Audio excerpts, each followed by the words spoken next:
The Podical sound. Podcast, you can't win. Talking a good game, you can't win. Topics never lame, you can't win. Win. Not your average Joseph. Marvelous. It's ridiculously funny. I'm Marvelous. And I'm not your average Joseph. And we are the Podical Sons. So let's start the show. Like, comment, subscribe, all the above. You're seeing these faces and stuff. You're seeing them on YouTube.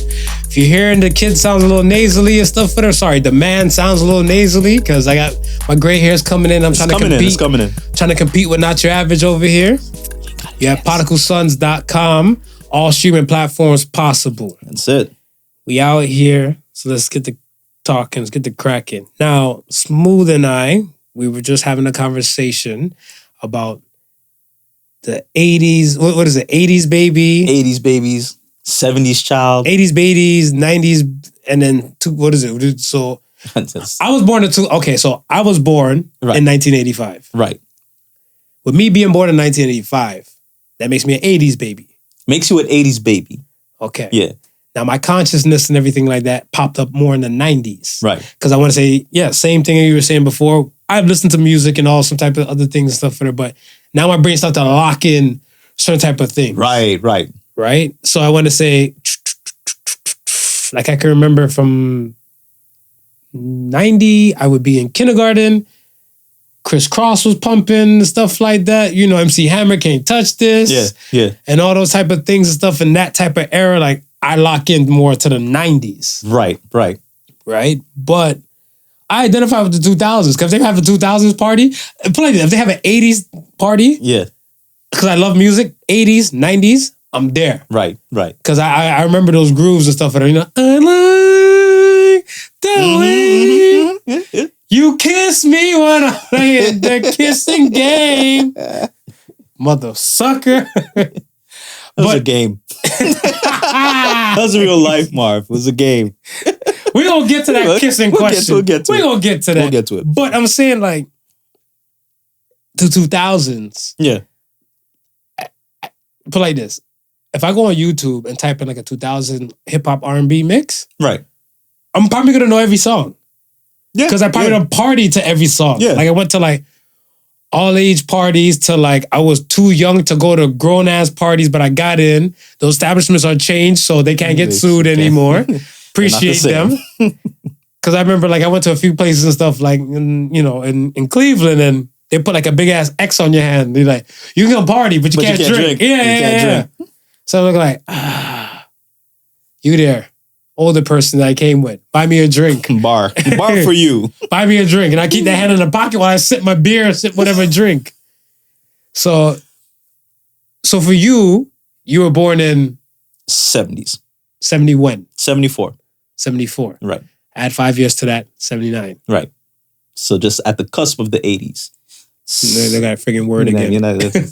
The cusp is just breaking into the 80s. Cut the shit.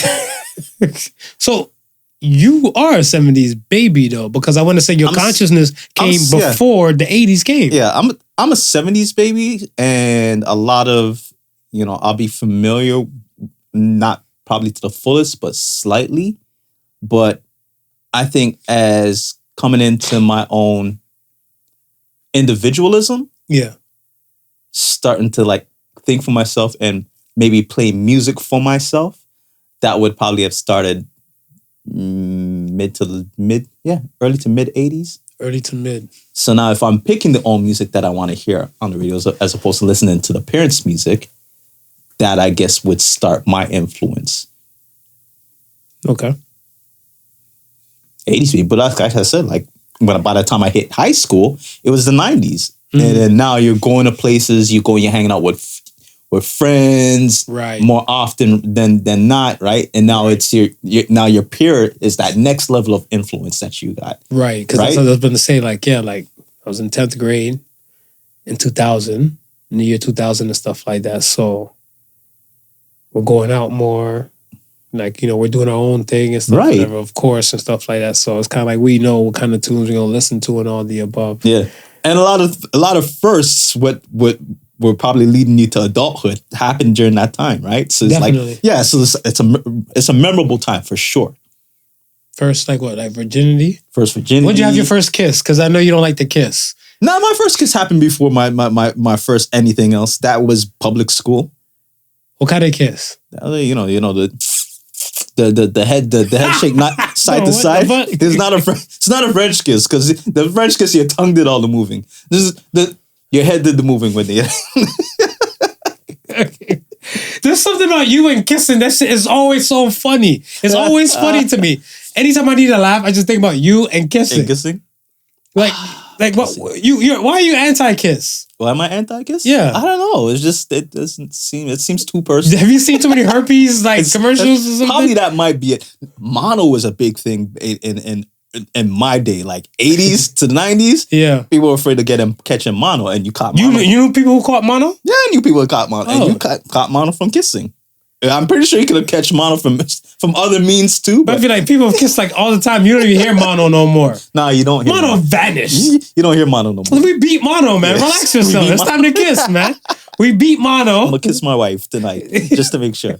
Okay. Shout out to my wife. It was her birthday weekend all weekend, so we celebrated and we made fun, and she was happy about it. So yes, let her know that when you see her online, if those who you know who she is, just send her a late birthday gift. By the time this hits Tuesday. It'll be far and gone. She's black. Black women celebrate birthdays for like weekends, week long or month long, depending on who they are. So for black men, as we spoke about, men, I should shut down after the day. We don't even. We wait for somebody else. We hope, like, sit in the corner and hope for somebody else to acknowledge it so we can jump in and celebrate. Yo, I can just imagine like a guy just put the birthday countdown thing on his Instagram. Right. Such and such days to my birthday. You're like, he gay, huh? Really? Is that what you're doing? You counting down to your birthday? You're so vain. That's what women do. Yeah. You're so vain. Yep. Let's get to these polls. First poll of the week says, are you a super busy person or super disorganized person? And 60% said super busy person. Let me say shout out to the people, the 40% that said the disorganized people. I'm glad you identified that first step is admitting. Mm-hmm. And I'm glad that they kind of came to understanding the stuff that... I'm thinking that number is a lot bigger. Hell yeah. Than what the polls suggest. Hell yeah. Some of y'all are not telling the truth. Hell yeah. Some of you are not telling the truth. Are you busy or disorganized?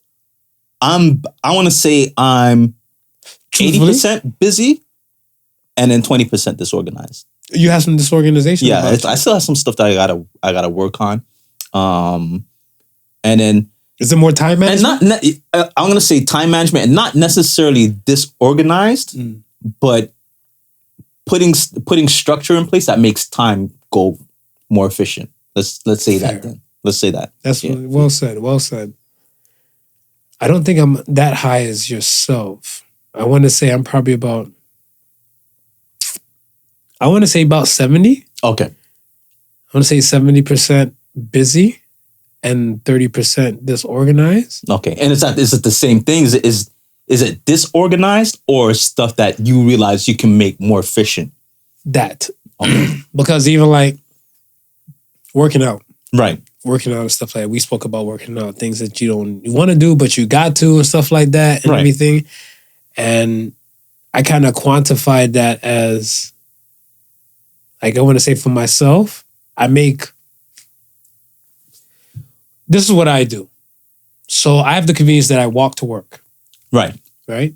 So I'll wake up, make tea, with my tea to get going. To wake up, I'll do a little push-ups, a little dips and everything like that. Right. Shout out to punk-ass Tay Blue. But because of that, one of my peoples and stuff, whatever, she's an R&B singer and stuff, whatever, her punk ass be like, yo, you ain't got no ass, yo. Do some squats. Wait. Are men allowed to do squats? I do it in my house by my damn self. In the house by yourself? It's like, do men eat bananas? Do straight men eat bananas? In my house by my damn self? I feel like at the gym, the only way you could do squats is if you got like a set of heavy weights on your shoulders. Yeah. Then it's not questionable. No, I'm squatting in my damn to the couch, to the couch, to the bench. That's it. Once I feel like my butt cheeks damn near touch the damn surface, you just come right back up fully straight. Okay, got it. So in the morning it'll be push-ups, dips, arm dips and stuff, whatever. It's off the same chair. Right. And then by that time, the tea probably even got boiling and all that type of stuff. And then I'll prep that, hop in the shower. By the time it'll cool down, I'll come out the shower. Okay. Now, I want to say, when I very first started doing that, right, like I felt the difference in my body. Right. I felt like charged. And the mornings that I don't do it, I just feel lethargic for like at least, probably till like I want to say the work freight hits. Okay. Because I like to make sure my commute, even if it's walking or driving and stuff like that, whatever, like I have some food in my system, a little nice tunes and stuff like that to kind of get me into a vibe, you know? Yeah. So I think when I got to work and stuff, whatever, after like those days where I didn't do anything, I felt it. I was like, what was different? And I was like, I didn't do shit this morning. So I'm like, am I still in the tired wave? Because that would have gave me a little extra little pep, a little boost. Yeah. So with my morning shower and that, I kind of come alive. Right? And makes sense. So for me, my time frame and stuff, whatever, to create more time for exercise and workout, I could do a lot more. I don't have a good sleep pattern, and I always suggest to people and stuff, whatever, they really need to hone in on their sleep the older they get. Yeah. I'm approaching 40. Yeah. So I want to make sure and stuff like I end up trying to master my sleep before I'm starting to lose more sleep. Right. And everything and stuff. And I feel like if I was to implement probably some more workout going to like the evening, like after work or something like that, it would probably tire my body down some more for me getting a longer duration of sleep. But I can't stay asleep. Do you have to go to a bed a particular time in order for you to stay like sleep for a period of time, or past 11? Past 11. Past 11. Yeah. Past 11. If I fall asleep anytime before like 10, I'm up like 2 o'clock in the morning like a crackhead. Yeah. Just staring at shit. I got the same problem. We're old men. Yeah. At least we're not grumpy like the movie. We're not. Exactly. That's a good thing. Bless your heart. All right, folks. This segment we like to call Shit Smooth Says. Once again, the Shit Smooth Says. So for the next poll of the week, it says, do you kiss on the first date? I don't kiss on the first date. I'm coming from the age of mono was a threat. 57% said yes. 57% kiss on the first date. Kiss on the first date, man. Okay. Clearly they didn't date your ass. No, they didn't date me. They were like one of these. Where'd you go? Bye. But okay, I will say, so let me give a salute to your beautiful, lovely wife. Right. My hero, my soldier, my hero, my heroine. Now, she said she would kiss on the first date. Yeah. So how is it that husband saying fuck no and wife saying of course? Did we kiss on the first date? She probably leaned in and you were looking at her face. Yes, I probably bye. You're fucked. You're fucked. You're fucked. But like this. Yeah. I look at the stuff as the vibe. I'm all about a vibe. Whatever, right? Right. And the vibe is going good and all the above and everything like that. Yes. I will lean in and stuff, and I'm like, okay, good vibe. We're fully attentive to each other, having conversation, eye contact, all that type of stuff. I got in close a few times and everything. Right. Now, is it flat on the lips kiss? Is it like lip to lip kiss, or is it like lip to lip? Lip to lip. Lip to lip. No tongue. No tongue. No tongue. I think tongue is. I went on a date one time, right, and I knew tongue could have popped off. Could have popped off because I went on a date and stuff, whatever, and like even on that first date, it was just trying to get to know. Like I'm gonna ask her surface shit, whatever. Yeah, she came straight. She like, so what do you do for sex? Do you jerk it or are you fucking someone? So I was like, right. That peeled all sorts of layers off and went right to the seed. So I was like, I mean,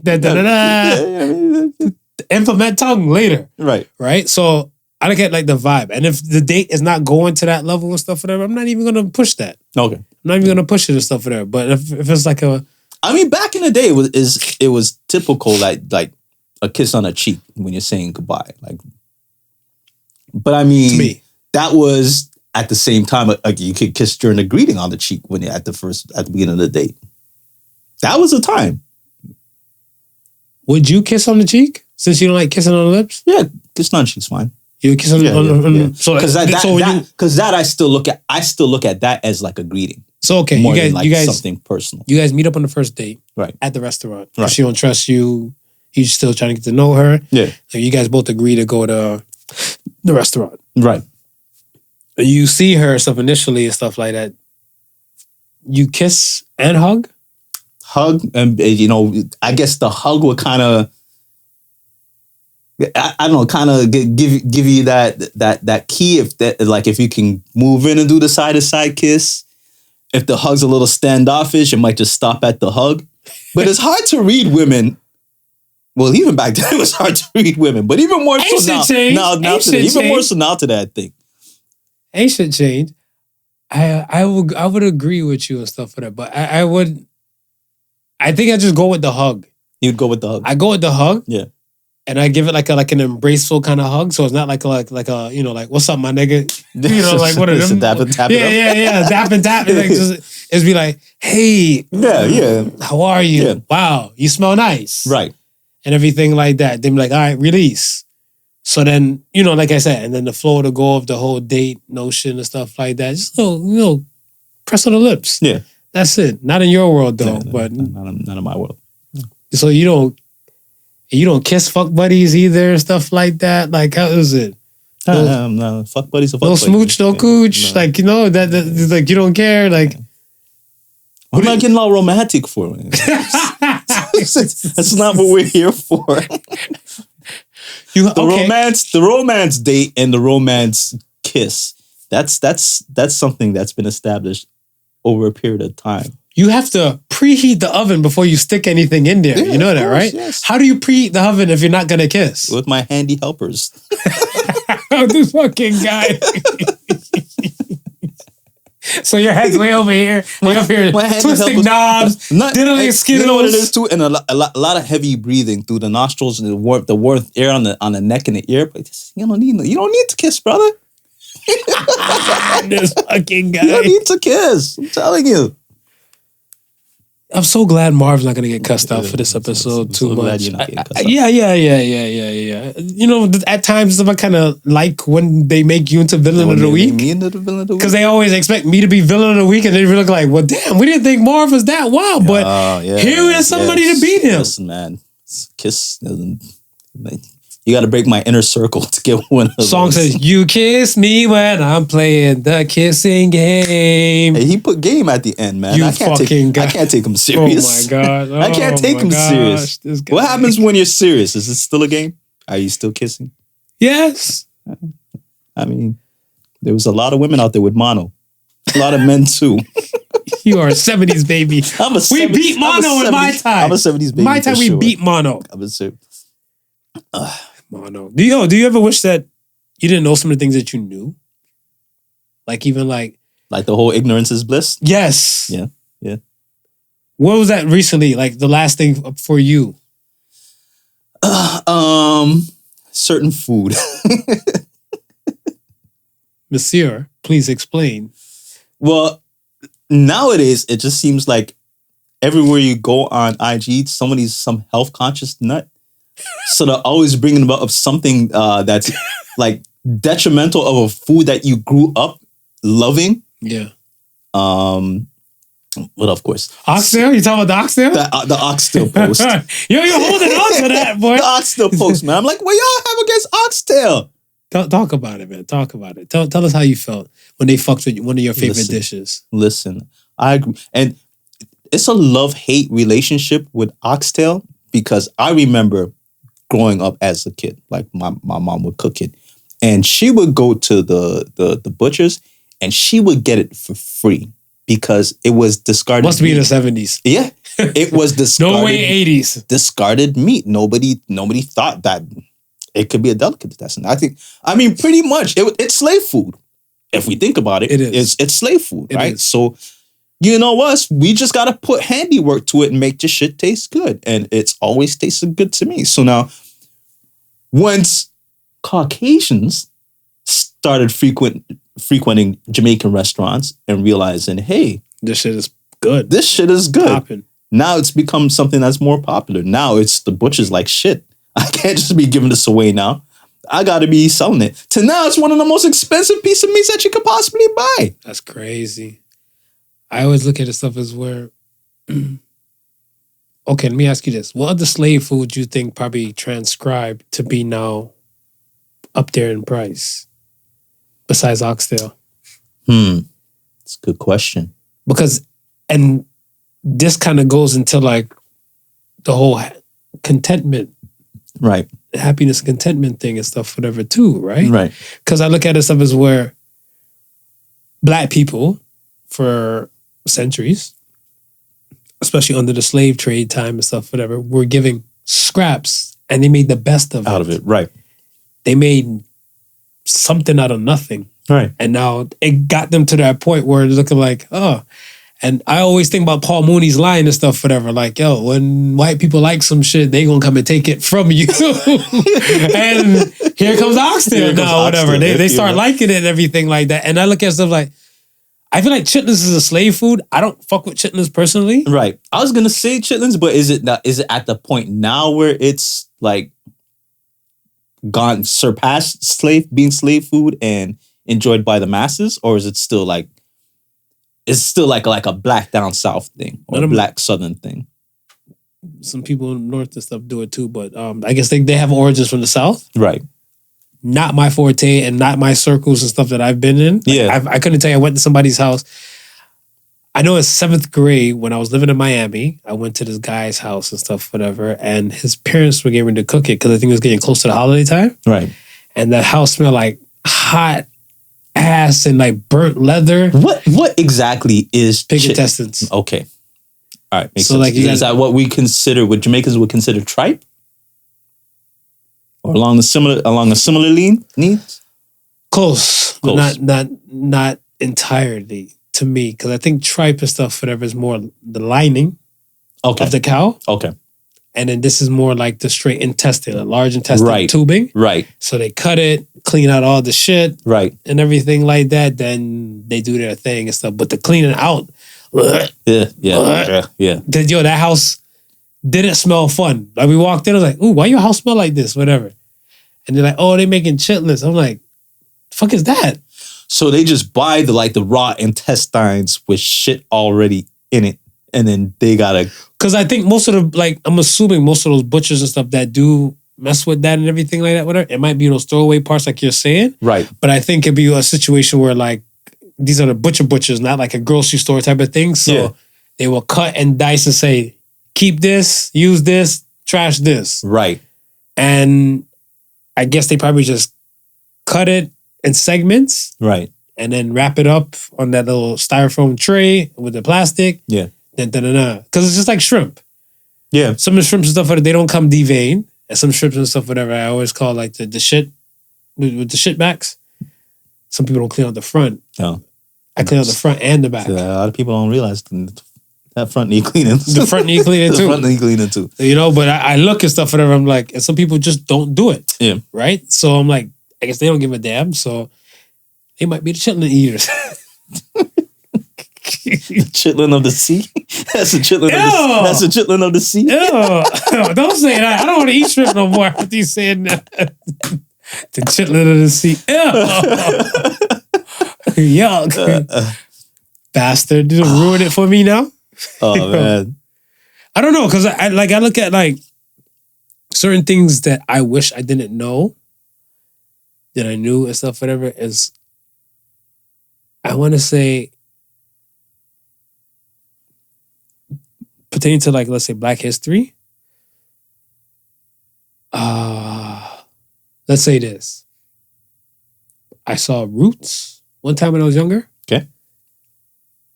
I think sometime not too far from that, because Roots was a double VHS.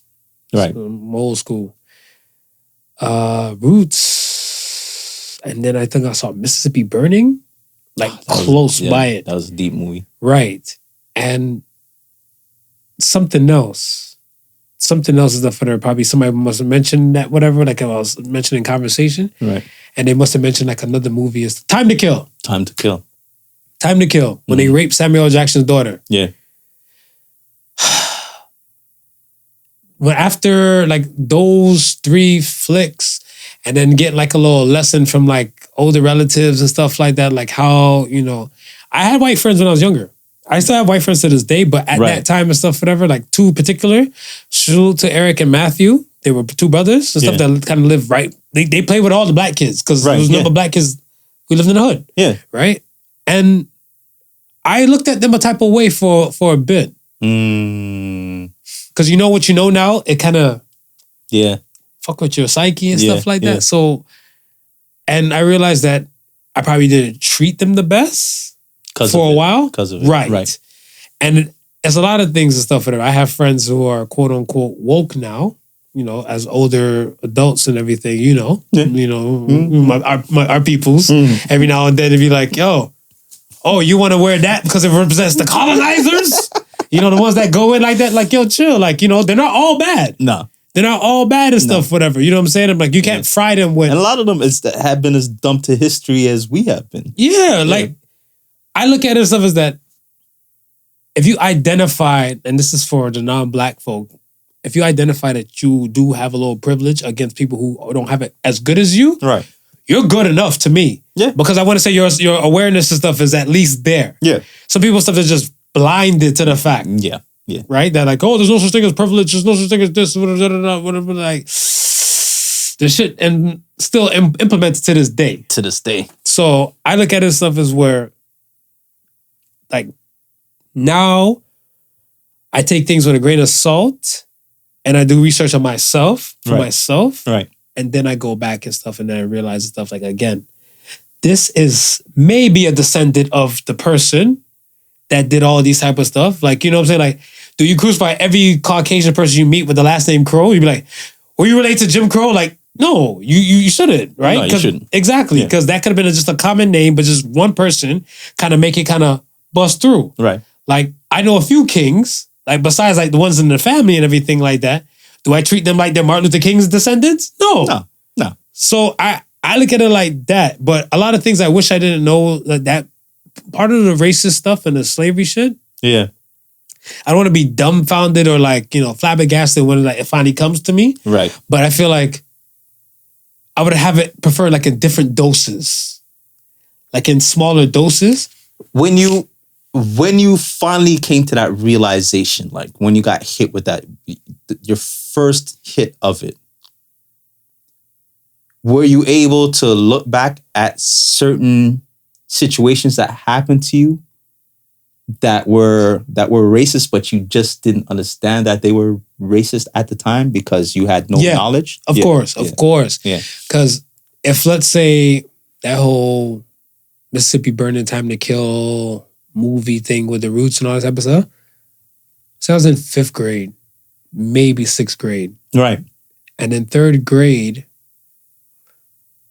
no, in 4th grade, I got called a black monkey from, I was playing with this girl who was in my class. Right. And her brother, I think, was in the 5th grade or something like that, whatever. Yeah.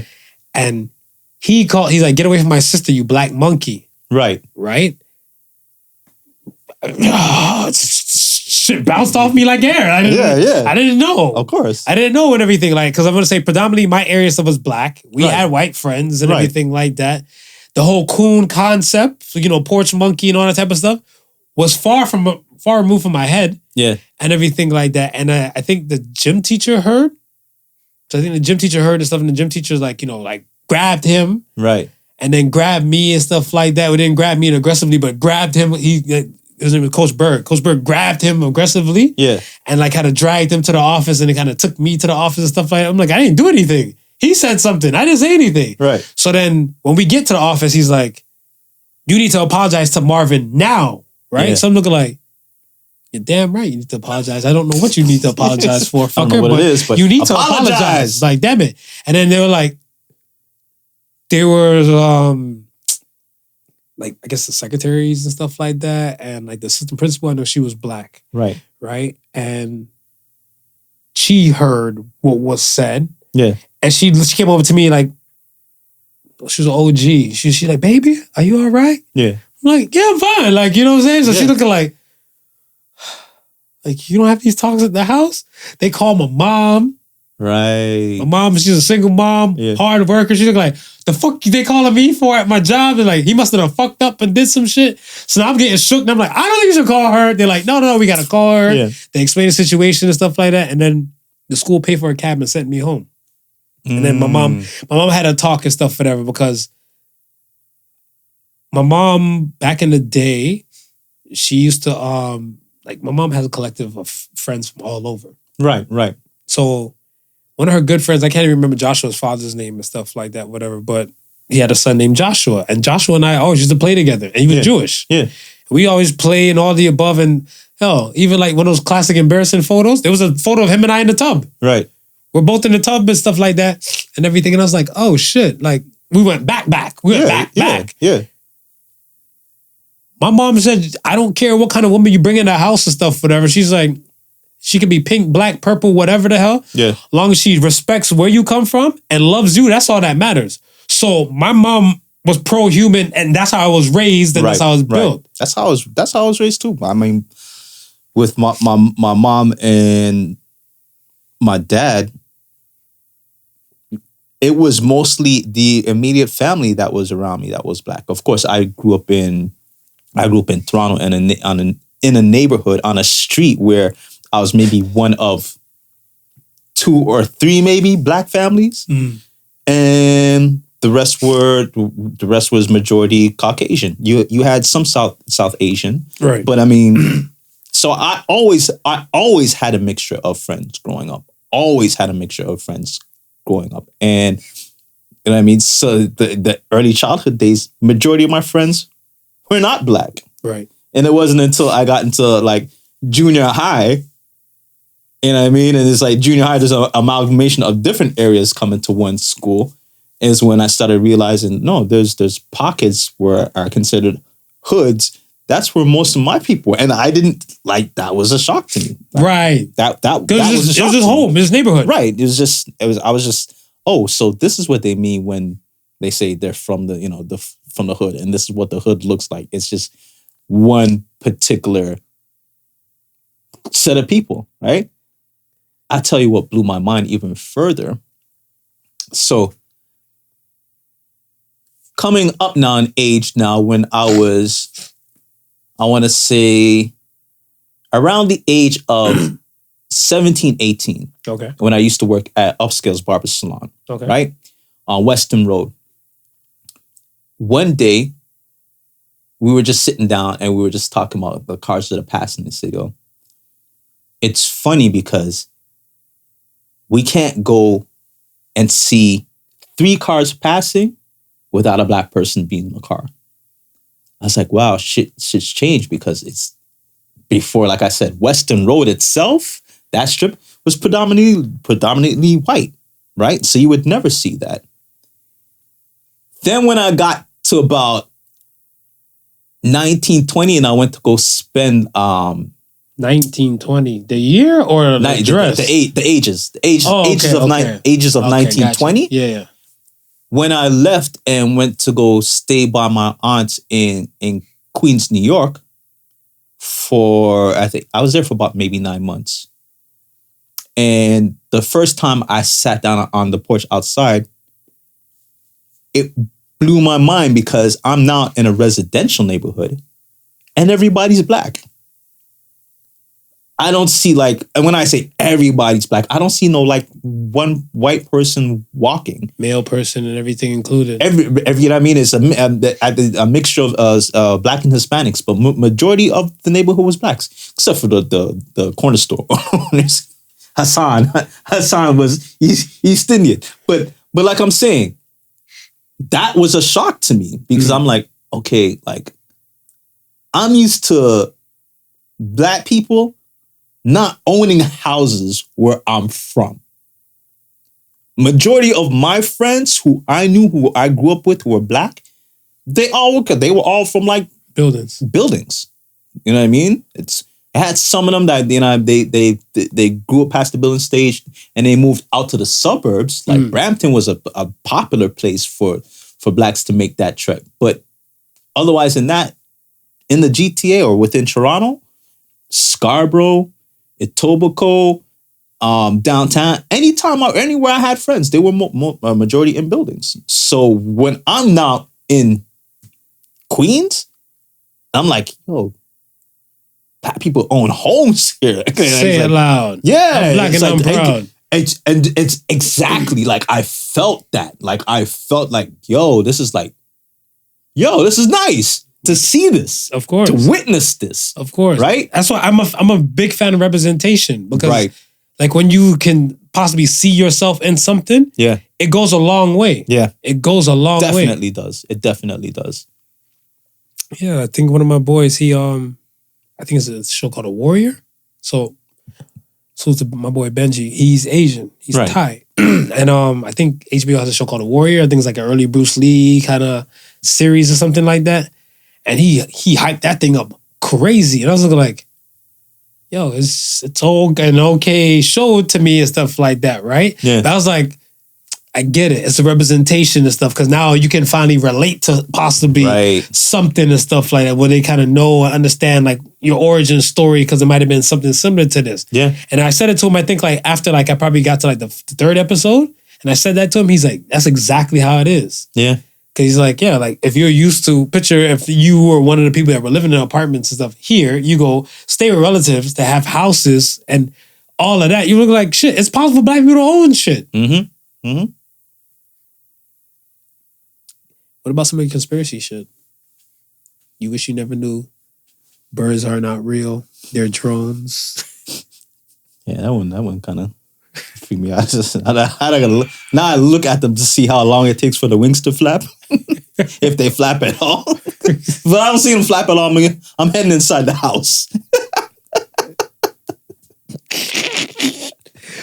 I'm heading inside the house. What about some conspiracy theories? Is there some things you wish you wouldn't know? Like 9/11 wasn't a was a stage attack. Was the Pentagon was an inside job. Yeah, the Pentagon piece. Like, there's no plane left. There's no plane left. There's no plane left. Yeah. You knew the Twin Towers got hit by planes. You knew the plane went down and stuff in Pennsylvania and everything like that. A full plane is disintegrated? Yeah. But most of the building is still standing? Yeah. I mean, there's some things you just wish you did. Because now it's forever until someone one day says, okay, this is what really went down. It's going to forever bother you. Like, yeah. Mm-hmm. Yeah. Mm-hmm. How you feel about Andrew Tate? What do you know about Andrew Tate now? Well, at this moment, there's a witch hunt, or it seems to be a witch hunt. He strikes me as the same as sorry, I can't remember his name who passed. Kevin Samuels? Kevin Samuels. Okay. Where the message is there and the message can be helpful to most. It's just the delivery is wrong. Delivery. Just how it's being delivered, I think it shuts down a lot of people from hearing what's actually being said. I think so too. So Andrew Tate is a 4-time former kickboxing champion who his father was a black chess master. And I think his mom is British. Okay. So Pops was American, mother is British or English. And don't mean to cut you, but no, go ahead. For a 4-time kickboxing champion, he's trained in discipline. There's discipline in him, right? Yes, sir. I mean, whether we don't see it on display or not, he knows about discipline. Right. Because, I mean, we were talking a little bit earlier about like, with me doing a little workout thing, it kind of hones your brain and stuff like, you know, you think, therefore you are, right? And vice versa and stuff. So, yeah, he was disciplined very well. I don't think any child of a chess master won't be educated.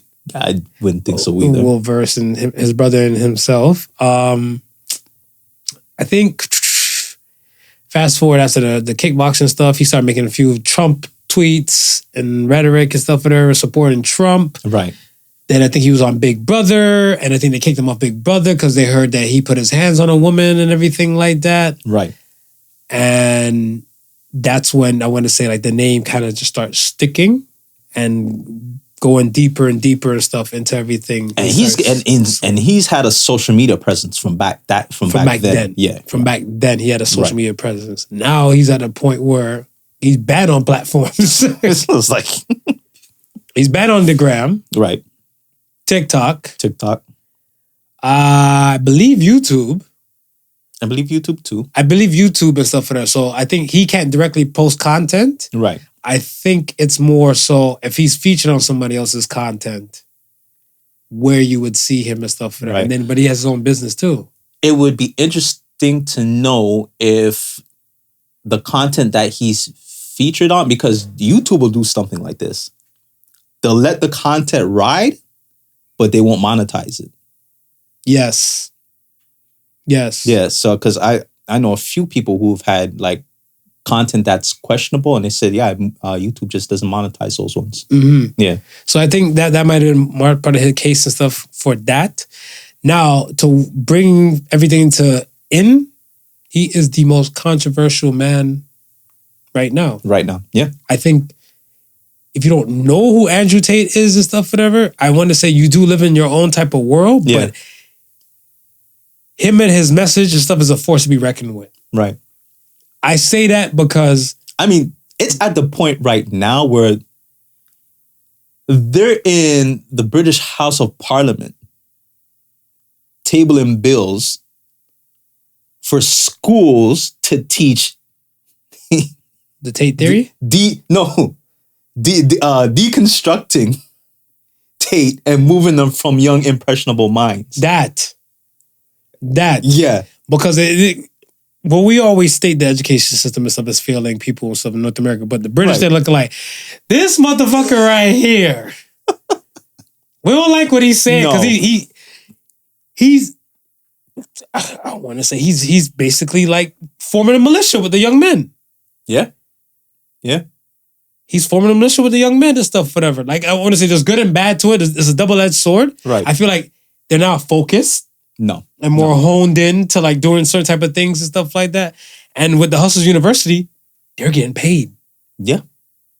You've seen some of the checks and stuff, whatever. They're getting checks in like pounds or whatever the hell their currency is. And they're not no small little $50 check a month. They're like some 500 to like maybe like regular 9-to-5 jobs. $5,000 just a month. Posting this dude's stuff. Exactly.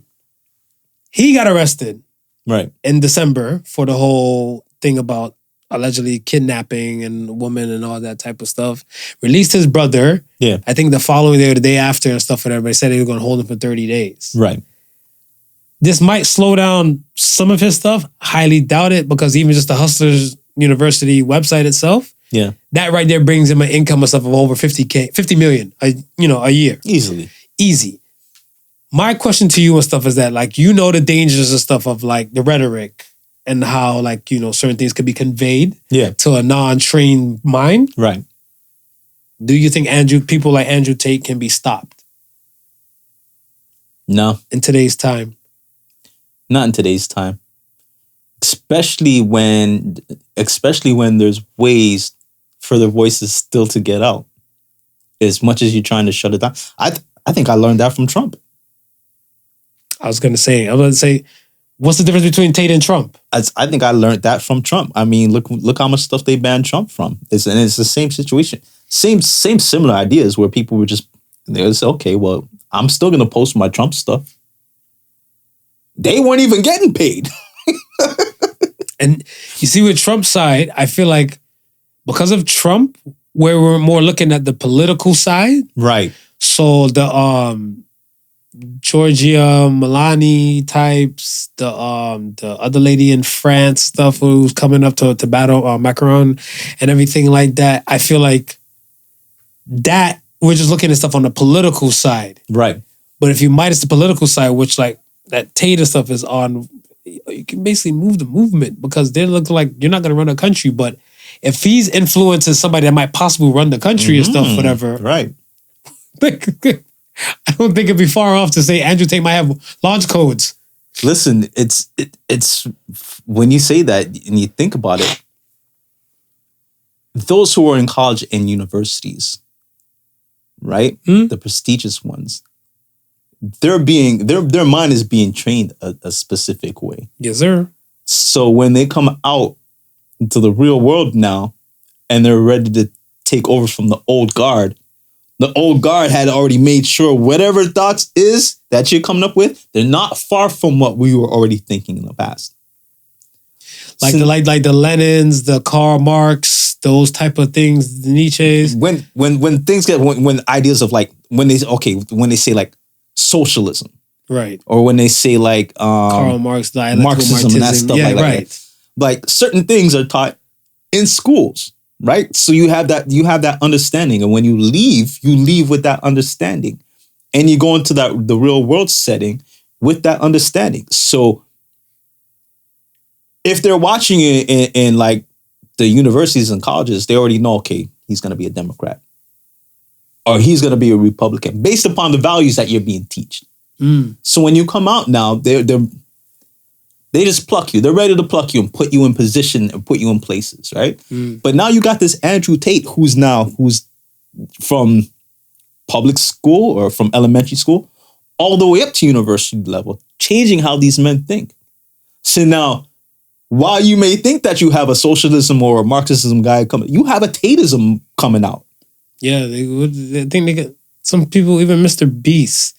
Mr. Beast is one of the most popular person and stuff on YouTube. Right. Right? I always feel like Mr. Beast has shares in fucking the YouTube and stuff in itself. Probably does. Come motherfuckers always giving away like, I'm giving away $100 million just for no damn reason because he got that much. Yeah. And he's even, copying and imitating the Tate theory. We'll call it the Tate theory and stuff in any case and stuff. The way how Andrew Tate does things. Right. So I'm looking like, you got influential people themselves trying to pick up what Tate's doing. Yeah. And I know, salute to this podcast and stuff, because we always talk about shit before it pop off. And then when it pop off and stuff, we're like, go check the tape. It's been said. Right. This guy is somebody to be watched. Now I think like, for this arrest that happened and stuff with the in Romania and everything like that. Yeah. I don't know if Andrew Tate could be stopped because I feel like this will fuel more of the fire and this will motivate more of the masses and stuff like that because it's like, oh, that's the guy that we never can hear and stuff or see and all the above. Right. But this is the guy who has the money telling you, go be something because you're a boy or you're a guy. Chicks aren't going to fuck you because you're broke. Our music and our culture proves that. Yeah. They got no love for brokies. He's telling you, don't be a brokey. Come work for me. You won't be a brokey. Yeah. And it's a militia. It's a militia. It's a militia in the making. Yeah. So I'm looking at stuff. I was like, if we can't stop Tate, and then let's say somebody else like takes that theory and then kind of remixes it to more, right, to do more harm and stuff like that, are we screwed? I mean, it's depending on how influential the person is, right? That's what it really boils down to. I mean, they're not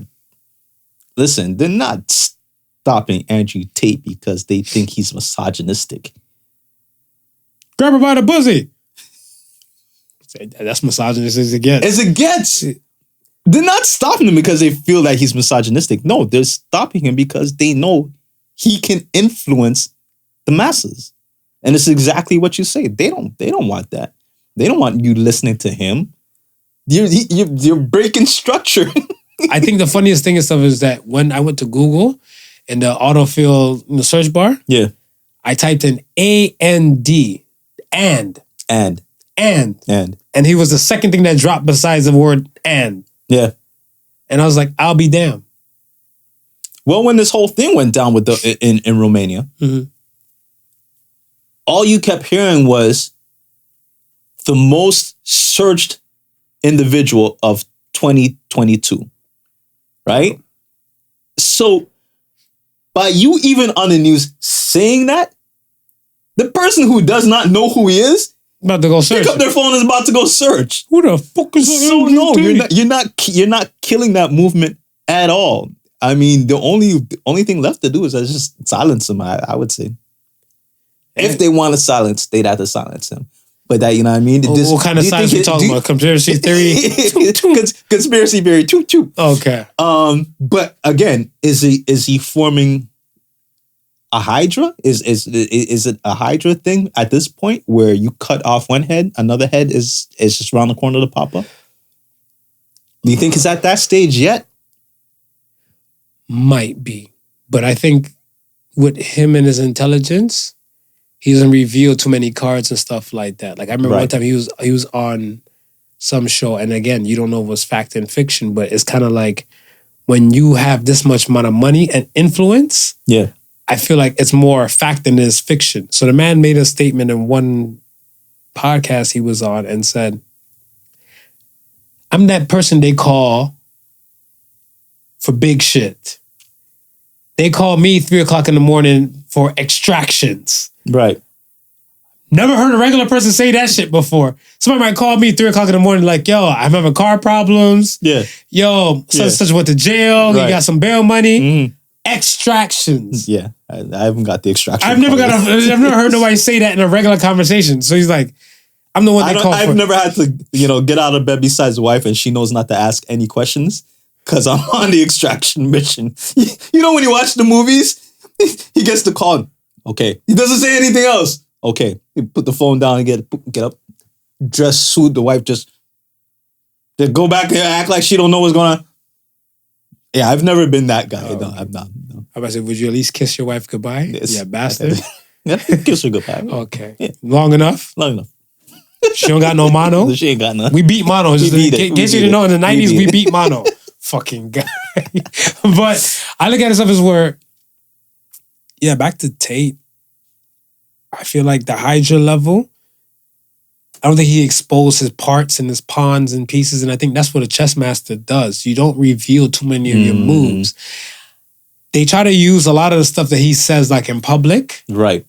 To try and crucify him. But I think it's doing more rhetoric to try and like throw some dirt on his name. Yeah. So people be like, oh, this guy's a piece of shit.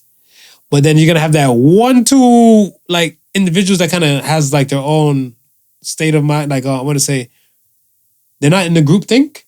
Right. They can think for themselves. And be like, the shit he's saying is not actually wrong. No, it's not. Well, okay, let me ask you this. What do you think about this whole thing with the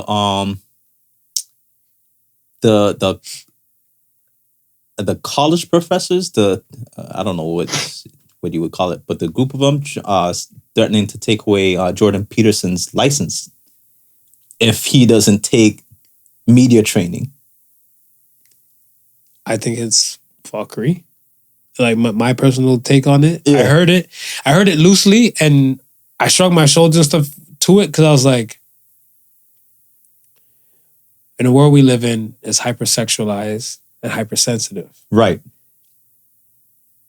You can't talk to people with rationale anymore. No. And that's the thing that pisses me off. Right. Right? Like I want to say like, yeah, we joke, we, satire every now and then and shit like that here, but it's kind of like we still have substantial conversations. Right. Substantial conversations can never go well with people and stuff who just want to cut off things because you're not saying it what they like. Right. Yes. Right? Like a middle ground has to be formed, some space, shape, or form. When it comes to Jordan Peterson and people like that, they're just automatically, he's right wing. Right. So no, we're not gonna agree on nothing what he's saying and stuff like that. So I'm like, can we get to it? And it's like, it's more emotion that they don't like. Yeah. And the constant label that they always throw out and stuff is that he doesn't like transgender people. Right. And he's like, no, I have transgender people that follow me. He said it himself. Yeah. But you're not gonna hear that part played out and stuff, whatever. He says it in different interviews and stuff. He's like, I'm gonna call you what you want me to call you. Right. But they still take that one clip, I think from like, what is it? Maybe 2016, 17 and stuff, whatever. That whole on UFT, on the UFT's grounds and stuff, whatever. And have that and just use that and stuff to try and marinate and fry him and stuff like that. Now, I remember there was a thing on CBC, Canadian Broadcasting Company, was there was a trans professor. Yeah. I guess a trans man professor, and they were trying to say like, oh, he's not being sensitive to what he's saying and stuff. He's like, no, but if your name is Doctor whatever the hell, I will call you Doctor whatever. Yeah. Right? I will respect you and all that type of stuff. He's like, what about pronouns? He's like, but that's a my choice thing. You're going against my freedom of speech. Yeah. So I don't want to use pronouns. I want to speak in a way instead of calling you by your name. Right. Why are you going after somebody? Like, if he called you something out of pocket, yeah, you know, if he calls them Transformers or something like that, because we can't use the word we can't use tranny no more. No, we can't use tranny. Because and I probably might get in smoke and stuff because I'm saying this stuff, but I'm looking at like somebody said to me the other day, whatever, like, oh, what happened to your old car? I'm like, I think the engine seized and the tranny went and stuff as well. Whoa. You can't say that word. Engine seized, tranny? Yeah. What do you call transmissions? Yeah, because I'm sorry, we've been using tranny to for cars? represent transmissions since the dawn of time. But then their argument and stuff is that you know better, so now you got to do better. But what am I saying? Is my car still has a transmission. That's so nicknamed tranny. They want you to say transmission. The nickname, they threw it out. The rules will constantly change, especially for conversation and everything like that. And I think the thing and stuff is they hate that. Is it? They, and I want to say the they, them, but it's either Oxford or Webster recently changed their definition for women. Oh, it's one of them. I don't know what the new definition is, but I've heard change in 2022. Yeah. What is a woman? We're gonna leave that there. We leave that there. Leave that there. Let's get to one more point I wanted to kind of get across and see where your mind is and stuff. I think it's a good vital information.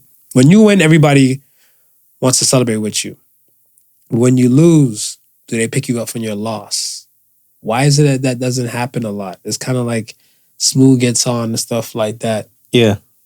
You living a fine life. I just, just bring my leeching ass, my freeloading ass over. Like, yeah, popping bottles, bitches. That's what we do. That's what we do around here. And then when everything falls to shit. Yeah. But you know what? For me, I like it that way. That they vanish when everything goes? Because I know, because the real ones don't vanish though. The real ones are there to pick you up. The real ones are there to pick you up, and that's where you see it clear as day. Yeah. You see it clear as day, and it's like, okay, now I know moving forward, starting this program all over again, because it don't stop. It's not a quitting moment. It's moving on. But now you realize all that support that you were getting from everybody else was a support because they seen something in it for themselves and not necessarily support for what you were really doing. So, okay. You're on, you're up, you fall. Mm-hmm. The real ones, when the dust settles and the smoke clears, they're still there. The real ones are there when you fall. The real ones, the real ones, what I'm talking about. After you fall and stuff, whatever, and the dust settles and stuff, whatever, now you're on your way to climb right back up and stuff, whatever, right? Yeah. But I'm even talking before the dust settles. They're there. Yo, nigga. Yeah. Let's get this dust off you. Yeah. And when the dust settles, they're all right, so what's next? What's next? What are we doing next? So now you rise again. Right. And when you rise again and stuff like that, does that change your viewpoint and stuff on other people? Like even new people? Like the old people you said fuck you, you're telling fuck you to them and stuff too? Right. Does this change your view on newer people? It won't change my view on newer people. Because I'm about to say you can't frighten with those orals. Exactly. Exactly. Because this is your second time around. You can't. And the new people might be just as genuine as the real ones. That part. That's a part of stuff I'm trying to, that's what I'm trying to get at, whatever. Because I think I look at it as where you win the lotto. Right. You're up. The lotto's at like 1.3 billion the other day, Mega Millions and stuff like that. You're up. You win this lotto and stuff like that. You buy everybody a house or take care of the peoples and shit like that, whatever. Shit hits the fan and stuff that, like, you know, your money is kind of dwindling and everything like that. So you start to, you know, so you're like, all right. And everybody's looking at you like, fuck you. Yeah. Not the fuck you thing and stuff. You'd be like, yo, what's up? Yeah. You told me to loan you $5,000, and then after you get successful with this business, you throw it back to me in $10,000 and stuff like that, and you didn't do that. Right. They still tell you fuck you. Now, you're hurting. You're in that situation of the hurt, and you're more concerned and stuff like, I helped all these people, but no one's willing to help me when I'm down. Right.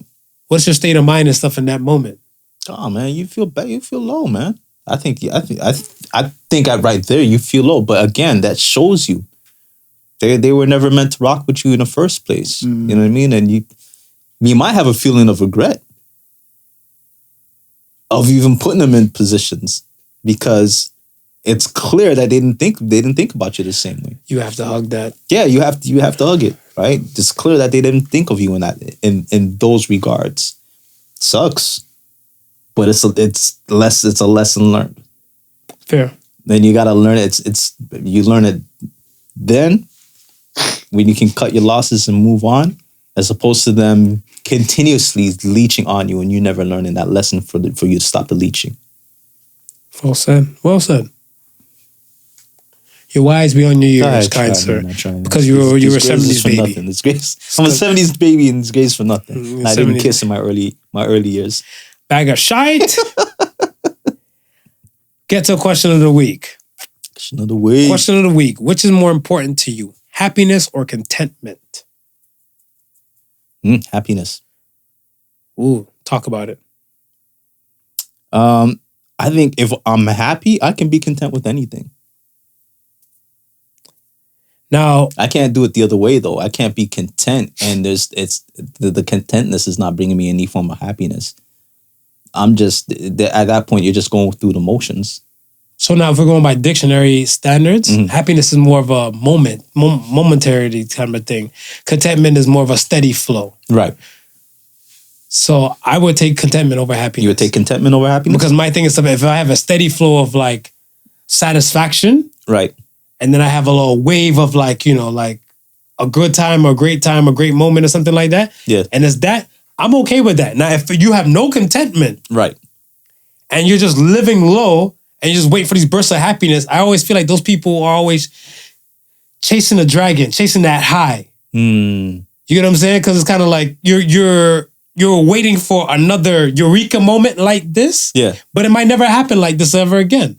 But you know what? I guess that's where I differ, because I never had that mindset that it never happens again. I'm always of the mindset of 7 times rise, 7 times fall. Whereas it's more than a metaphoric thing, right?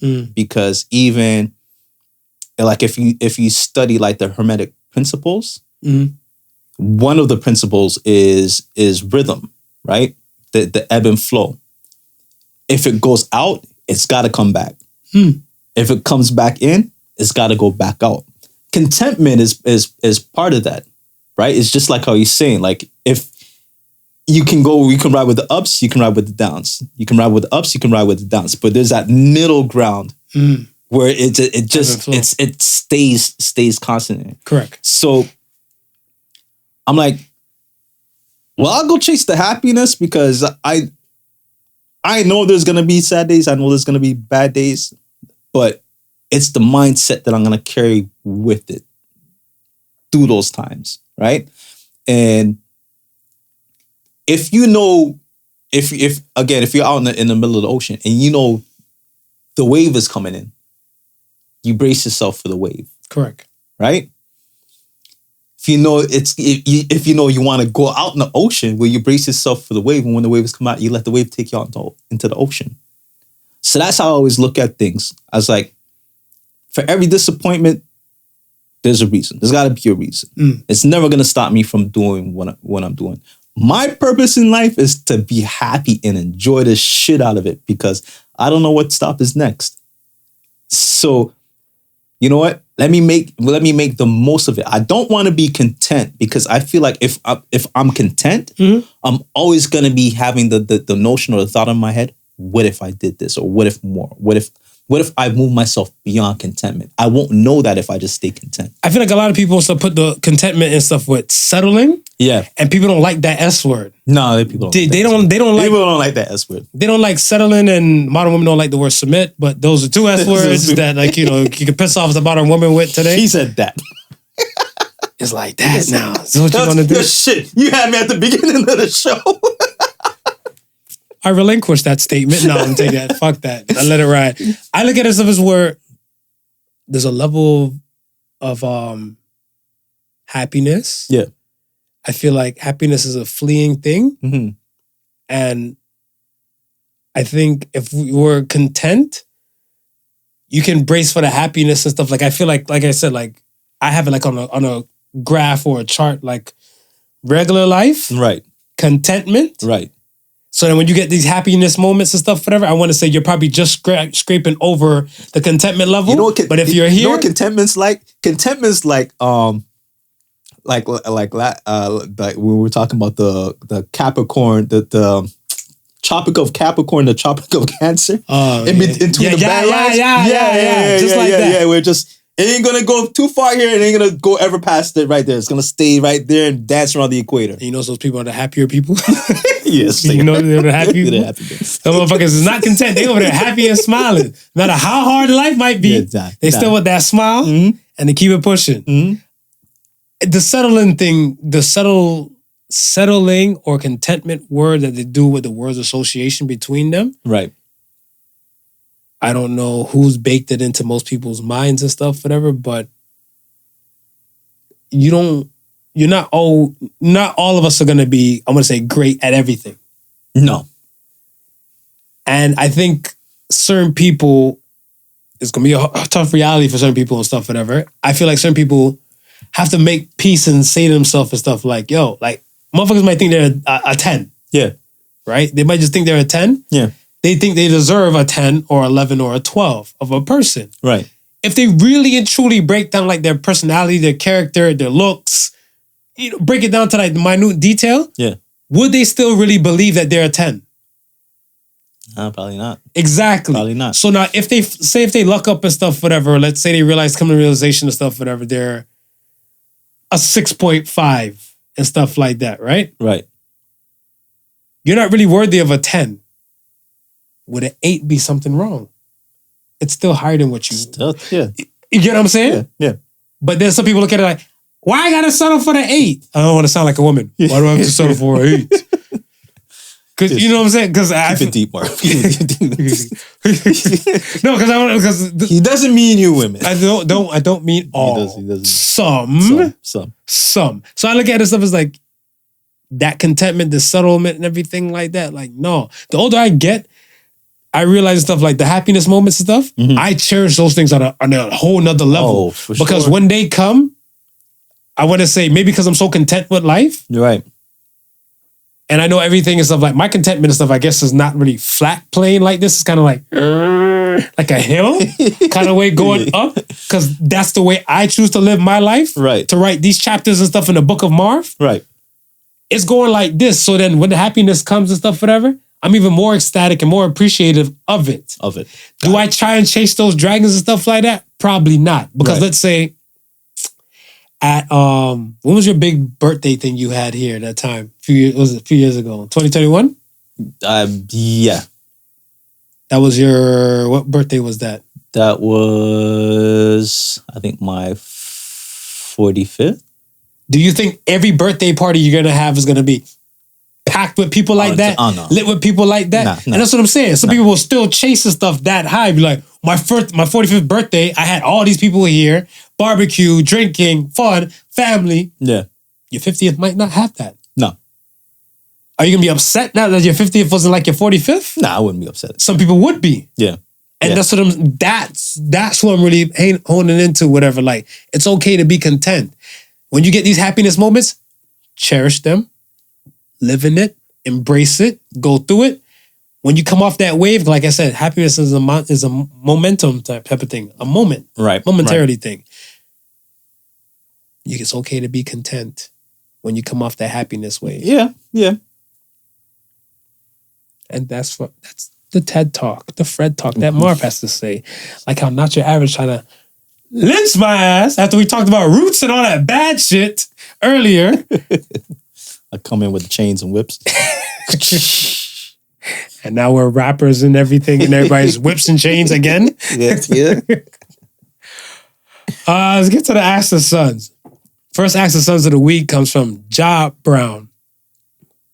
What quietly went away without anybody noticing? Mono. That went away. I didn't notice because I was never into it in the first place. I was never worried.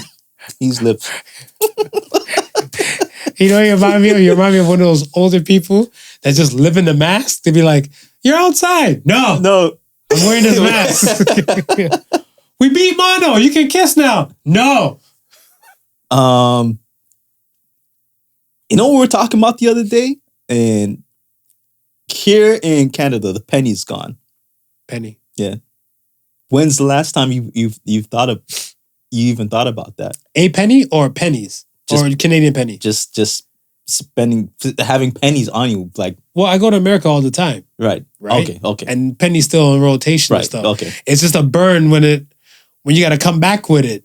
Because like when you're tapping into your change and shit like that, you're looking like, fuck, we don't even use pennies in Canada no more. Right. So most of the time I like to try to empty out my pockets. Like if I'm staying with family and friends and everything like that. Yeah. I'm like, hey, you got more use of these than I do. So yeah, I leave my pennies. Because I was a couple days ago when I went to go look for my aunt, and I was speaking to Kelsey and Kemuel.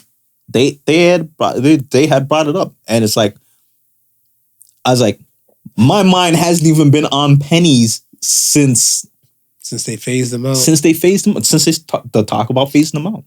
Because even at that point, I was so used to just using my bank card for certain things. Just having regular cash at hand, pennies was never really part of the mix. No, I always had like a little bottle or jar. Yes. And like in the car and stuff in the ashtray thing, because I'm not one to smoke in the car. Right. So I've always like kind of used that area to like hold like the small change or all other things and stuff like that, right? So it's so funny where I think one day I had a penny bottle and stuff in the house. I can't remember, I think 2015 they were probably gone. 2014, 2015, around that time.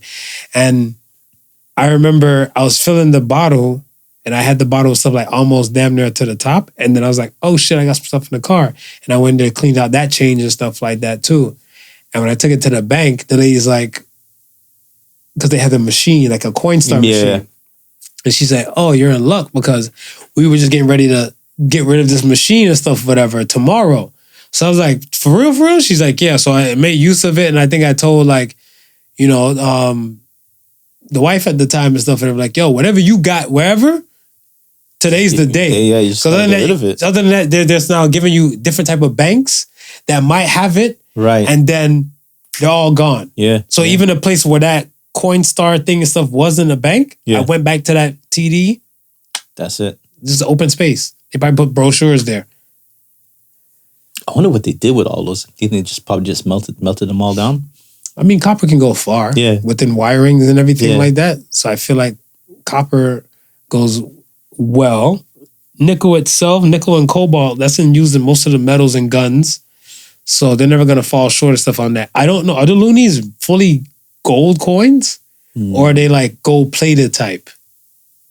I don't even think there's any elements of gold in them. Oh, so they're just that color. Yeah. Gotcha.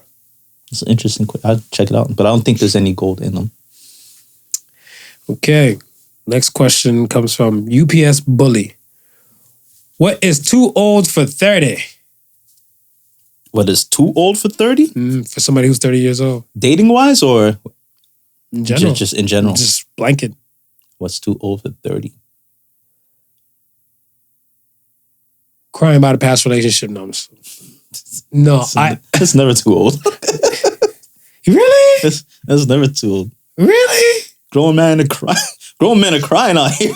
But about a past relationship? Grown men are crying out here for past relationships. Some grown men grown men need fucking therapy. Listen,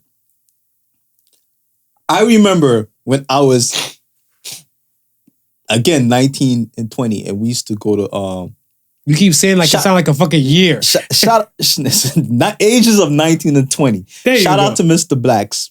His pops had a fish market, and at the bottom of the fish market, they would like keep like basement jams, right? Yeah. And so when we would go there, we would be at the age of 19, 20, right? But it's just like a mixed crowd. So you had anywhere from people like in their 50s in there, all the way down to young to our age, right? And we would see like, like the older men in their 40s trying to dance with the hot young 20-somethings. And we would always say to ourselves, I do not want to be that man at 40 coming to the club looking for some young girl to dance with. I have to have somebody of my own by then. Because I said that too. They're not dancing with it. They're not getting the dances. And when they leave, they're leaving home lonely by themselves. Who, the old men? The old men. Shit, you tell me about his benefits. He tell about how much accounts. Now you can talk about his benefits and how much accounts you got and everything like that. Shit, if it's two-pay move, kind of different and stuff, whatever. Then might be in a little bit of trouble. Yeah, but other than that, shit, I think he still might even bag him. But 30, I don't know. It's much you can't do now at the age. I think 30. for me, for 30 and stuff, whatever, like to carrying over like past traumas that happened like in your childhood, you should probably dealt with before you got to 30. By the time you hit 30? Because my thing and stuff is that even like, I'm speaking from a place where I've never been molested. Right. And everything like that in those kind of regards. And some people probably went through those horrific years in their life. Yeah. But if that was your childhood, right, from like, let's say from 0 to 17, you have to be part of your own rescue. You got to go seek therapy. You got to go deal with some of this. Yeah. If you keep taking this from your 20s to your 30s to your 40s, you're fucking up the possible proper view of how your world could have been. Yeah, yeah. When you decide to do it, like how long are you going to sweep something underneath the rug? How many people do you think really understand trauma though, to the point where they could recognize, okay, this is something that's affecting my life, and then I got to go seek help to change that? Individual based and stuff, whatever, I'd probably say 1 out of maybe 10. Yeah. But the thing is stuff is that I think the same 1 out of 10, right, they're not vocalizing. Okay. I was going to say, they're still not acting on it. Right. You can't hear what you don't reveal. So it's kind of like, oh, this is foreign to me. Hey, not your average. When you were little, did you ever get, fondled by your uncle or something like that? You look like, no. Right. And you're like, yeah, I got fondled and went with him all the time and stuff. You're like, no. And then it takes a worthy, kind-hearted, non-judgmental type of person to be like, buddy, right, something happened to you. Right. That doesn't happen to the average. Yeah. I was with a friend of a friend, right? I'll tell you off the air and stuff and everything like that, whatever. But it was wild to me. The man's like, oh, he was showing some photos of him younger and everything like that. And he's like, and it was his aunt holding him up. Right. And he's like, yeah, my aunt used to always be like, oh, you got your dingling out, whatever, I'm going to suck it. Pardon? I'm like, in the photo, he was 2. Wow. I said, your aunt says she's going to, he's like, yeah, that's just the thing. Your family was like, no. No. And then when we said the no's like that, whatever, he felt the type of way. So I'm like, oh shit, he didn't realize the trauma. Right, right. So now I try to make change of the subject. Of the conversation, yeah. Of the conversation and stuff. Then I went back to him, like I think I caught him in the kitchen or to the side and be like, yo, my man, like, that's not really normal. That's child molestation. Right. Right? He said, oh, but in our culture, I'm like, your culture, that is not what we do here in North America. Right. And he's like, and then somebody else came and we were having like the secret whispering, because it was like a group of people, right? Yeah. And we're having this convo and stuff. They're like, oh shit. I'm like, yeah, like you can run a Google search on that yourself and stuff and see that's not a normal thing. Right. And then he kind of like the light bulb finally went off. Mm-hmm. Yeah. You get what I'm saying? Yeah, yeah. You can't hear what you don't reveal because you probably turned everything, your traumas into normalcy. Right. And that's why I asked, like, how many do you think really recognize it as trauma and not it being some sort of normalcy? Yeah. Because I remember I had a situation where I went out with some friends from school. Right. And they were not, I think there was one other black person and stuff like that, but I don't even think this person even grew up in the hood. Okay. Right? We went somewhere and like we were in the club district and stuff like that. Gunshots rang out. Yeah. Bomb, bomb, bomb, bomb, bomb. Crowd scatters. Right. Right? So everybody's going ballistic and stuff, whatever. And I see, it was like 5 of us in total. I see 3 of them and stuff looking like, I'm like, yo, come against this wall. Right. Lean against this wall and stuff, whatever. Right. Trust. We got to get that. Lean against the damn wall. They saw the crowd surge because people are now running the streets and everything and stuff like that, right? And then people just went ballistic and people are falling in the streets. Trampled. And then people got stepped on. One girl, her friends had to pick her up and I guess take her to the hospital because she got stepped on that much that she even coughed up blood. And they're like, how do you know this and stuff? Whatever. I grew up in the hood where they bust off shots on the regular. We know the protocol. We know the protocol. We know the protocol. They're like, that's not normal. When they said it, I'm like, you're absolutely right. Yeah. Yeah. But survival mode kicked in. Yeah. I'm like, and it's normal to us. It's normal to us. Right. So my trauma and stuff, whatever, like, yes, I've normalized it to like, it's now a survival thing. And most people, they probably just take it like, well, it happens to the rest of us and it's just going to continue on. Like, no, this is blocking you from being great. Yeah. This is something like, why aren't you great and stuff? Like, why aren't you the place where you should be? We always say you don't get what you ask, we get what you deserve.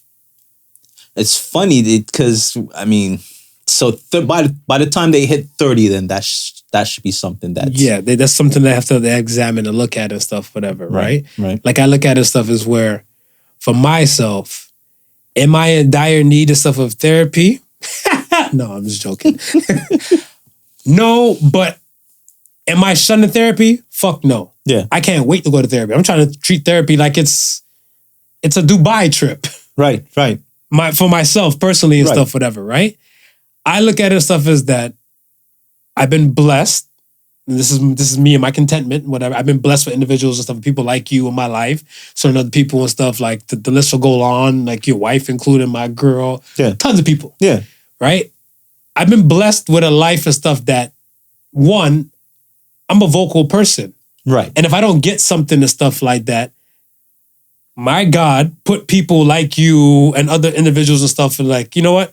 Marvin, if you don't know it, this person might not. And if not, they don't know it, they'll point you to the proper direction. Reveal. You can't hear what you don't reveal. Right. You know what I'm saying? So, and I don't, if I'm lost on something and stuff, whatever, some of the minute things, I'll ask you. Yeah. If I don't know something, I ask. Yeah. I legit like witnessed this past week and stuff, whatever. I had a conversation to somebody about who plays for the Heat. What's his name? Victor Oladipo. Oh, yes. Right? Remember when he was playing in Indiana? Right. They called him what? Home Depot. Right. So I was like, yeah, I was watching the Heat game and stuff, whatever. Home Depot, he kind of slacked off. And the person's there nodding their head like, one other person is like, yo, Home Depot. I'm like, yo, Victor Oladipo. That's what they call him, Home Depot. Like, oh yeah. The person's like, I didn't know who you were talking about, but I just kept nodding my head. Them. They're the problem. They're the them they. Yeah. They're the problem. Yeah, they're the problem. If you don't know something, ask. Yeah. What are you afraid of? To look stupid? I ask for everything. Man. Especially if you're putting it out there for like an opinionated response. I'm like, well, I can't respond to what you just posted or what you put up there because I don't know, but clearly this has some sort of meaning or to you for you to post it. So let me ask you what it's about. You know, 9 times, I want to say 8 times out of 10. 8 times out of 10, most of the people with some regurgitation don't even know. I feel like that, like I said, with the Kyrie thing. Right. The Kyrie thing, I felt like he saw the name and it was a powerful type of name and stuff like that. And I don't think he watched it at that time. No. But with all that steam and all that smoke, that came with it and everything, he'd probably be like, let me watch this shit to see why people are upset. Right. And that's most of the time stuff, they don't know shit about nothing, but they'll claim like they do. Yeah. Because those claims were wild. Those claims were wild. Good question, UPS Bully. You spawned a whole brand new segment. Last question comes from Polar Bear for a Pet. Oh, I did. I like this question when I seen it. If you'd have married the person you lost your virginity to, how would your life be right now? I don't know. It's been so far removed, that person. And the funny thing is, we talk. Like, not like talk, but you know what I mean? Like, we're Facebook friends, and every now and then, like, we'll comment on each other's posts. But it's never gone past that. So to tell you how, like, their life has, like, how it unfolded. Did you like what you saw about their life? Like how it unfolded? Would it be something that you could have saw yourself? It's not something that I know to a full extent to say. No, from what you can see. From what I don't see much. Oh, you don't see that's what I'm saying. much. It's just like they're not a person to post like their life like that. You know what I mean? Like, so she might keep you in the back and beat you just that when you come home from work. That might be it. Because she ain't showing off like the new boo and everything that like that. That might be it. Hey, why you come home? You're supposed to be here 6:01 the latest. Why the fuck you walk in 6:08? Well, now we can't post it on the damn social media because I gotta give you a black eye. Don't go in front of that camera. Right. I think for me, my person and stuff, I seen her. Yeah. She actually follows me on the gram and stuff, whatever, and everything like that. Yeah. I want to reserve comments because I think she knows I have a podcast. So, you're a lovely person. You're a lovely person. We're just different people now. Yeah. The end. See, I'm not an asshole that everybody makes me out to be. No, you're not. Off air. We got a lot to talk about. Yeah, we got some stuff to discuss. But I don't think that world would have probably been popping off to that extent. But I think possibly a divorce would have probably popped off. Like I'd have been married then divorced. Because from what I know of her now, and what I know of myself and everything like that, I don't think I would have probably welcomed the change and stuff as much. Okay. Because I want to say, I'm open to do a lot of things. I'm adventurous. Yeah. You know what I'm saying? Yeah. Like food, places, all that type of stuff. And I don't want to say she's closed-minded and stuff with her, but maybe I might be her form of contentment. Because her thing and stuff is that, like, I'm good with just this. Right. Why do you got to go do that? Right. Right? And I was like, nothing's really guaranteed. It's always good to have a backup plan. Your first time having sex, right? And with this person. I kissed, by the way. I know you did. I know you did. I don't like how you said that. I don't like how you said that. That's not a question. Made me to a kissing slut. Do you think was it having sex for the experimentation, or was it having sex because you felt for the person? Because I think that's what's going to make a difference in a question like this. Yes, and I feel like for my case and stuff, whatever, it was a little bit of both. Okay. Now, I can't swear for like the people who probably just lost theirs to like a virginity taker. Right. Right? Because like some people just like specialize in just taking virginities and stuff. And I think in my case, we were in a relationship. And stuff like that. She done did these things and stuff before. Yeah. And then she kind of looked at me like, look, man, we're about to be grown-ass people. We need to do grown-ass shit. Man that up. needs to go into this. Yeah. Man the fuck up. Yeah. So she was like, heart start racing. I'm like, yeah. But everybody's around now. Right. And everything. So she's like, let's cut school. I was like, when no one's around, I was like, it's go time. It was a good amount of anxiety. Right. But got the task done and stuff like that. But then again, it was something where after that first time and stuff, whatever, we kind of got into habit of doing it. Whatever, right? And I just can constantly just kind of enjoy doing it with her. Right. And then when I think she moved, so she moved out of state. Got it. Okay. So when she moved out of state now, Yeah. then I was like, oh, I can't do this fun stuff with her no more. So here comes a new challenger. Street Fighter. You see, you were there. Yeah, so I think from there and stuff, whatever, it was my situation with her was more of that I was in a relationship and I'm like that. Okay. I'm loyal to the soil. Yeah. Right? And then when I realized and stuff that like, all right, that ain't the case. Now I know some dudes and stuff whatever that probably done been with. I know a few dudes that actually been with some professionals. Mm-hmm. And to imagine them answering this question, they're probably looking like, I probably would have beat her. I probably would have been in jail or something like that, whatever, right? But yeah, you're right. Yeah. There's a context behind it. But only you know your world. This is true.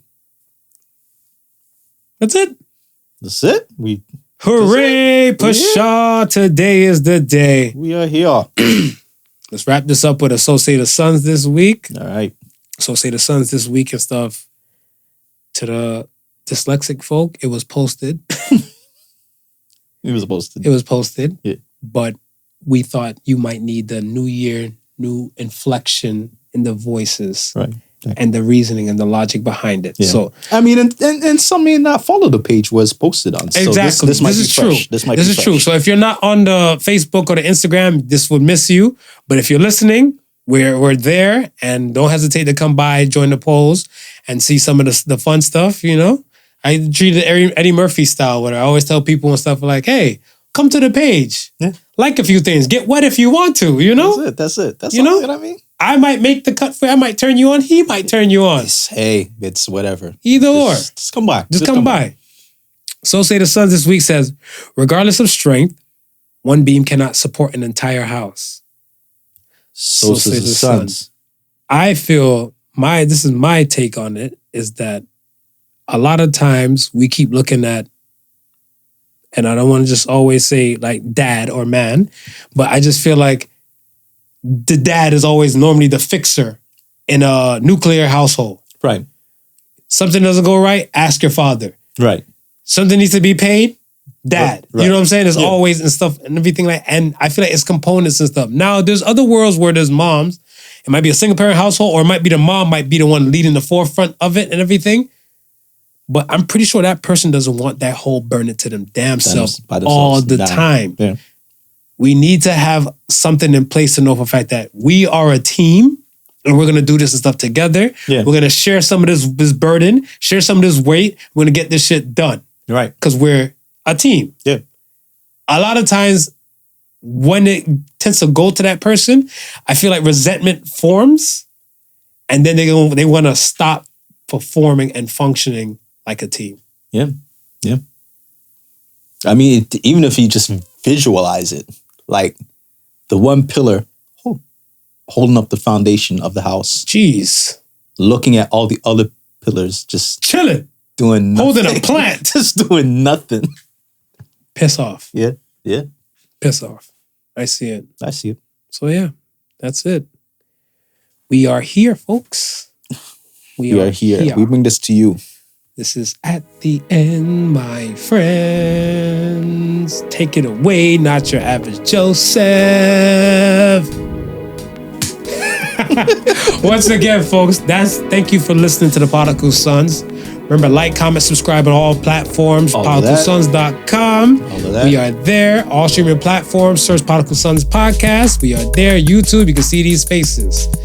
And once again, thank you for listening to Podical Sons. Remember, the difference between genius and stupidity is that genius has its limits. Peace. Peace and love.